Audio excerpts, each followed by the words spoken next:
దాదాపు 800 పేదల వాళ్ళ గుడిసెల్ని బుల్డోజర్లు పెట్టి అక్రమంగా, అన్యాయంగా, దుర్మార్గంగా కూల్చేశారు. ఇక ఆ విధ్వంసకాండ ఇంకా కొనసాగుతుంది, ఆగలేదు, ఇప్పటికీ కొనసాగుతున్నది. మరొక 300-400 ఇళ్ళు లేపేయటానికి నోటీసులు ఇవ్వటం, వాళ్ళకి హెచ్చరికలు జారీ చేయటం జరిగింది. వాళ్ళు చేసిన పాపం వల్ల 40-50 సంవత్సరాలుగా సొంత ఇల్లు లేకపోయినా కాలువ గట్ల మీదో రోడ్డు మీదో ఎక్కడ ప్రభుత్వం పొరంబో ఖాళీ స్థలం ఉంటే అక్కడ వేసుకొని, అక్కడ మంచినీళ్ళు లేకపోయినా, కరెంట్ ఉన్నా లేకపోయినా, కనీస సౌకర్యాలు ఉన్నా లేకపోయినా పొట్టకూటి కోసం ఎక్కువ భాగం టీడీపీ ఓటేసినటువంటి వాళ్ళు. ఒక మహిళ 3 నెలల క్రితం వచ్చి నోటీస్ ఇచ్చారు. ఆమె అక్కడికక్కడే గుండె ఆగి స్పాట్లోనే చనిపోయింది. 3 రోజుల తర్వాత ఆమెకు నోటీస్ ఇచ్చారు, నువ్వు ఇల్లు తీసేయమని. చనిపోయిన ఆమెకి నోటీస్ ఇచ్చింది. ఇది ప్రభుత్వం యొక్క దౌర్భాగ్యం. లక్ష్మి ఆమె పేరు.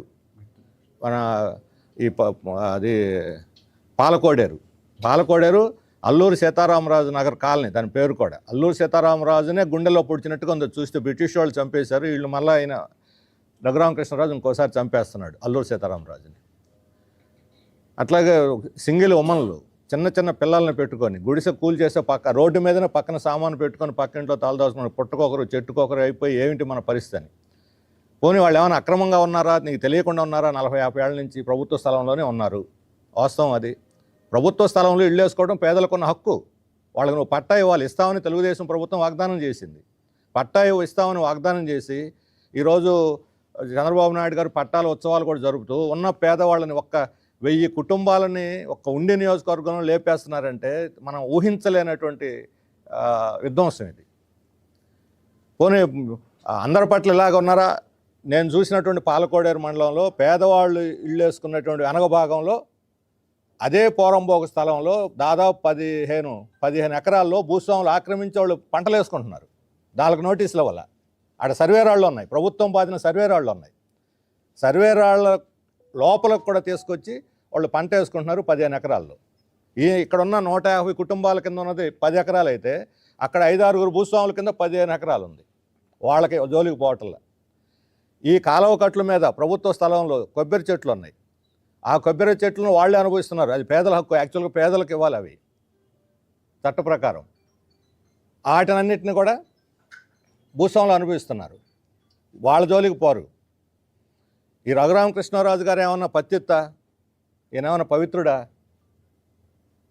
ఇప్పుడు 3 నెలల నుంచి విధ్వంసకాండ జరుగుతూ ఉంటే ఆయన నియోజకవర్గంలో ఆయన దాని మీద స్పందించాలి. ఆయన ఆదేశాల మేరకే మేము చేస్తున్నామని అక్కడికి వచ్చి బుల్డోజర్లో పట్టి వస్తున్నటువంటి అధికారులు లేదా ఉద్యోగులు చెబుతున్నారు. జిల్లాంతా కోడైకి వస్తున్నది. ఆయన నియోజకవర్గంలో ఆయనకు సంబంధం లేకపోతే వచ్చి పరామర్శించి ప్రజలకు అండగా నిలబడాలి, ఆపాలి. కానీ స్పందించడు. అసలు డిప్యూటీ స్పీకర్ పదవికి ఈయన అర్హుడా? అర్హత ఉందా ఈయనకి? ఇంత విధ్వంసకాండ చేసినటువంటి వాడికి. ఆయన ఎన్నికల్లో ఒక అఫిడవిట్ ఇచ్చాడు. ఎన్నికల అఫిడవిట్ మొత్తం పబ్లిక్ డాక్యుమెంట్ ఇది. ఎన్నికల అఫిడవిట్. ఈ ఎన్నికల అఫిడవిట్లో ఆయన మీద ఎన్ని కేసులు ఉన్నాయో చేశారు. సరే, ఉద్యమాల కేసులో, స్టేట్మెంట్ల కేసులో, ఉపన్యాసాల కేసులు మేము పరిగణలో తీసుకోవటల్లా, కక్ష సాధింపుగా పెట్టుండొచ్చు.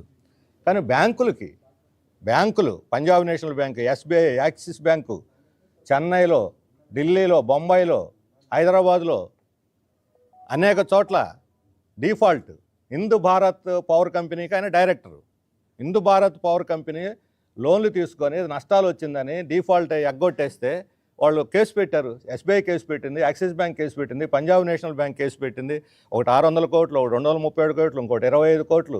ఈ అఫిడవిట్లో ఆయన పేర్కొన్నాయి. ఇంకా తెలియకుండా ఎన్నో ఉన్నాయి. మరి ఏమిటి? దీనికి ఏం సమాధానం చెబుతారు? ఇదేనా ఆదర్శం? రాజకీయ నాయకుల ఆదర్శం ఇదేనా? మీరు మాత్రం 100,000 కోట్లు తీసుకొని బ్యాంకుల్లో ఎగ్గొట్టేసి కేసులు మాఫీ చేయించుకోవచ్చా? పేదవాళ్ళు మాత్రం ఒక 72 చదరపు గజాల స్థలంలో ఉండకూడదా? వాళ్ళకి ఇచ్చినటువంటి చూస్తే మీకు అందరికీ సర్క్యులేట్ చేసాము. ఎంత అన్యాయంగా ఉంది. 1905 చట్టం, బ్రిటిష్ వాళ్ళ చట్టం. అన్ని చట్టాలు మారుస్తారు, కానీ బ్రిటిష్ వాళ్ళు ఇచ్చిన 1905 చట్టం ప్రకారం ఇల్లు తీసేయటం కాదు, ఇంట్లో ఉన్న సామాను కూడా వాళ్ళే స్వాధీనం చేసుకుంటారట. ఇంట్లో ఉన్న సామాను కూడా వాళ్ళదేనట హక్కు. ఇల్లు ఖాళీ చేయకపోతే కూలి చేస్తారట. ప్రత్యామ్నాయం ఎవరు? ప్రభుత్వానికి బాధ్యత లేదా? అక్కడున్న పాలకోడేరులో 150 ఇళ్ళు, 137 ఇళ్ళు ఉంటే అందులో 54 ఇళ్ల వాళ్ళు కోర్టుపై స్టే తెచ్చుకున్నారు. 54 ఇళ్లకు కోర్టు స్టే ఇచ్చిందంటే అర్థం ఏమిటి? ప్రభుత్వ స్థలంలో ఇండివిజువల్ వ్యవహారం కాదు కదా. అంటే 54 వాళ్ళని వదిలేసి మిగతా వాళ్ళని ఎట్లా కూల్చేస్తారు? వాళ్ళు ఉండొచ్చు కోర్టు అంటే, మిగతా వాళ్ళని ఉంచొచ్చనేగా. అదేమన్నా ఇండివిజువల్ విషయం? మొత్తం కాలనీ రోడ్డు పక్కన అది కాలువ గట్ల మీద వేసుకున్నారు. కోర్టు కేసులు సగం ఇళ్ళు ఉన్నాయి. ఆ కోర్టు కేసులు ఇళ్ళు కూడా కూల్చేశారు. Violation, court ధిక్కరణ. నిన్న మనం చూసాం, సుప్రీంకోర్టు గవాయి కాబోయే సుప్రీంకోర్టు చీఫ్ జస్టిస్ స్టేట్మెంట్ ఇచ్చాడు. మన తాడికొండ ఎంఆర్ఓ, పాత ఎంఆర్ఓ, పేదవాళ్ళ గుడిసెలు ఎలా కూల్ చేస్తే బొక్కలో తోసేస్తామని చెప్పాడు. ఉల్లంఘించాడు కోర్టు కేసుని. సికింద్రాబాద్ సెంట్రల్ జైలుకి వెళ్తావా లేకపోతే ఢిల్లీ తిహార్ జైలుకి వెళ్తావా అని అన్నాడు ఆయనే. ఆయనకి ఆవేశం వచ్చింది దుర్మార్గం చూసి, ఎప్పుడో 10 ఏళ్ల క్రితం జరిగిన దుర్మార్గం. మొన్న ఉత్తరప్రదేశ్లో జరిగిన బుల్డోజర్ కల్చర్ మీద సుప్రీంకోర్టు కన్నెర చేసింది, ఇలాంటి వ్యవహారాలు చల్లవని. సుప్రీంకోర్టు మందలిస్తున్నా, అధికారులను తీసుకుపోయి జైల్లో పెడుతున్నా, కోర్టులో చేతులు కట్టుకొని గంటల తరబడి వెయిట్ చేసి నిలతారని ఇళ్ల దగ్గర పోలీసులు కాపలా పెట్టారు. ఒక్కరు 10-15 మందిని పెట్టి హౌస్ అరెస్టులు చేశారు. ఏమిటి దుర్మార్గం? ఒక 10 ఇళ్ళు 50 ఇళ్ళు కోల్చడానికి ఒక 100 మంది పోలీసులు కావాలా? ఎవరి మీద యుద్ధం ప్రకటిస్తున్నారా? ప్రజల మీద. ప్రజల మీద యుద్ధం ప్రకటిస్తుందా ఈ ప్రభుత్వాన్ని అడుగుతున్నాను.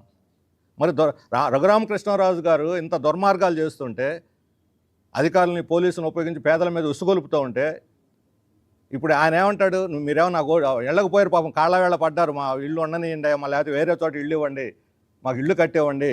ఇళ్ళు లేవు, స్థలం ఇవ్వలేదు, ప్రత్యామ్నాయం చూపలేదు, గూడు కొట్టేసి కనీసం వాళ్ళకి షామ్యాన వేసి నీడ కల్పించలేదు, తిండి పెట్టలేదు. ఏం బాధ్యత లేదా? మానవత్వం ఉన్న ప్రభుత్వం కాదా ఇది? పేదవాళ్ళని ఇల్లు లేకుండా చేసి వాళ్ళు ఎండలో ఆడ వేసుకొని ఉంటే కనీసం తిండి పెట్టరా? మంచినీళ్ళు ఎవరా? ఏమిటి కారణం అంటే, ఎవరో రిట్పీట్ చేశారంట, పక్కన కాలువ చూశాను, చాలా బాగున్నాయి నీళ్లు. అలా మొత్తం ఎన్విరాన్మెంట్ పేరు చెప్పి కాలువలు మురిగి చేస్తున్నారని, మన డ్రైనేజ్ నీళ్ళు అందరూ ముఖ్యమంత్రి గారితో సహా ఈ డ్రైనేజ్ నీళ్ళన్నీ ఎక్కడ కలుస్తున్నాయి? కృష్ణానదిలో కలుస్తున్నాయి. ఏం చేయాలి వాళ్ళని? పంట కాలువలో కలిస్తే మీరు డ్రైనేజ్ వేయండి, కాలువ వేయండి. అసలు వీటి వల్ల మొత్తం పెద్ద ఆక్వా చెరువులు, ఈ వాళ్ళ ప్రాసెసింగ్ యూనిట్లు, వాటి వల్ల పొల్యూషన్ అవుతుంది. యనమదొర్రు భీమవరం మధ్యలోంచి పోతుంటుంది ఒక పెద్ద డ్రైను. ఎంత మురికిగా ఉంటుంది, ఎంత అన్యాయంగా ఉంటుంది. దాని మీద ప్రజలు పోరాడారు, కానీ ఏం ప్రభుత్వాలు స్పందించాలి. గత ప్రభుత్వంగా నీ ఎవరు స్పందించలేదు. ఎవరు కారణం? కాలువలు పొల్యూషన్ కావటానికి పేద ప్రజల కారణం. ఇళ్లలో స్నానం చేసుకుని పాత్రలు కడుక్కునే వాళ్ళతో పొల్యూషన్ అవుద్దా? మతుందేనా ఇది?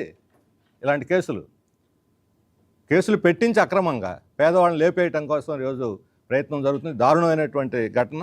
అందుకని రఘురామకృష్ణరాజు గారు ఇప్పటికైనా వాస్తవాలు గుర్తించి ఆయన ఈ పడగొట్టిన ఇళ్ళన్నీ మళ్ళీ తిరిగి నిర్మింపజేయాలి. ఎమ్మెల్యేగా ఆయన బాధ్యత. డిప్యూటీ స్పీకరు, పైగా గౌరవనీయమైన స్థానంలో ఉన్నాడు. ఆయన అంటే ఇంతకుముందు మాకు కొంత గౌరవం ఉండేది, కొన్ని ప్రజాస్వామ్య హక్కుల కోసం పోరాడుతున్నాడు అని. ఈరోజు ఆయనే ప్రజల హక్కులను కాజేస్తున్నాడు, రావణాసురులాగా వ్యవహరిస్తున్నాడు, విధ్వంసకాండ చేస్తున్నాడు. విధ్వంసకాండ పాలనకు వ్యతిరేకంగా పోరాడి మేము అధికారంలోకి వచ్చిన ప్రభుత్వంలో ఇంత దారుణమైన విధ్వంసకాండ ఎలా చేస్తారు వాళ్ళు? దానికి డిప్యూటీ స్పీకర్ నాయకత్వం వహించడం ఏంటి? ఆయన మొత్తం దీన్ని అంతా కూడా తిరిగి పునర్నిర్మించే బాధ్యతని రఘురామకృష్ణరాజు గారు తీసుకోవాలి.